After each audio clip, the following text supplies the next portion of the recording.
We all know what we should be doing to feel healthy and well, but it can feel overwhelming when we try to sleep great, eat whole foods only, move our bodies more, and find ways to lower our stress.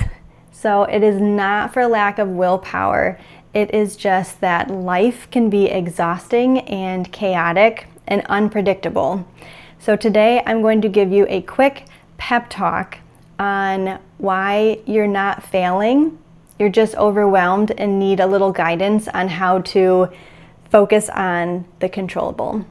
So my family and I are a one-car family, and we moved to Tennessee a little under a year ago. So we are still getting rooted in this community.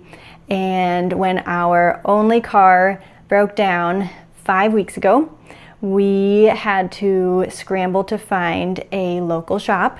And it took a local shop and then a mobile mechanic and then reaching out to our church for help with the very costly repairs because our car needed a rear suspension overhaul. So during that time, I found myself getting so fixated on what I needed to do, what were the logistics that I needed to do, calling all of the shops around, working with our area pastor, who was such a blessing and so helpful, and trying to communicate what I needed to perfectly. But that doesn't exist. So I would go back and forth between God's got this. He is a God who provides, and amen, yes, he is. But I would switch into, but what do I need to do? What do I have to do perfectly in order for God to line up the car to be fixed so that we could get to work and errands and everything that we needed to? So in that time, I realized I was trying to control the uncontrollable, and it was just draining my battery. I was not making the choices that I knew I should be making with regards to my nutrition, with moving. There was at least a full week where I didn't go to the fitness center at all. And my sleep was not great because I wasn't protecting it. I would be up late with my husband like, okay, let's gather all the information, all the details that we need to send to this person now. Then we send the email, and then it's like, okay, let me expect my brain and my body to just, okay, time for sleep. We're just gonna let that go. No, your brain's like, at least mine is, still going.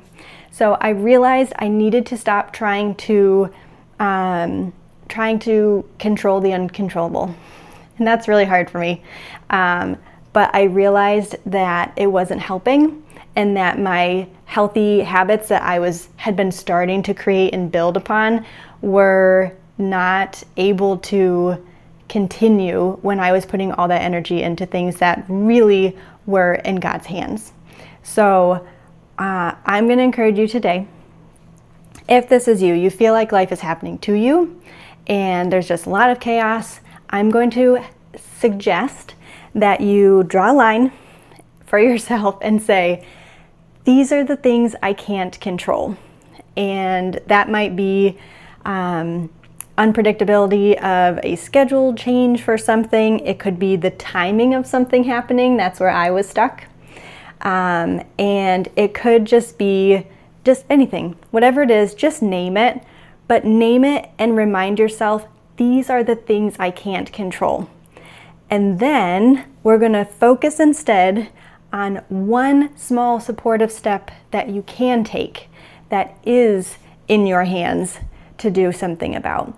So for me, that could be pausing and taking a deep breath or 2 or 3 into the nose,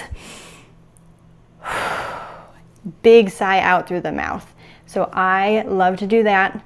I love to pause and go take a drink of water, because if my brain is hyper focused on something, I probably haven't been drinking water lately. So I will pause and go get a drink of water. Maybe it is going for a walk.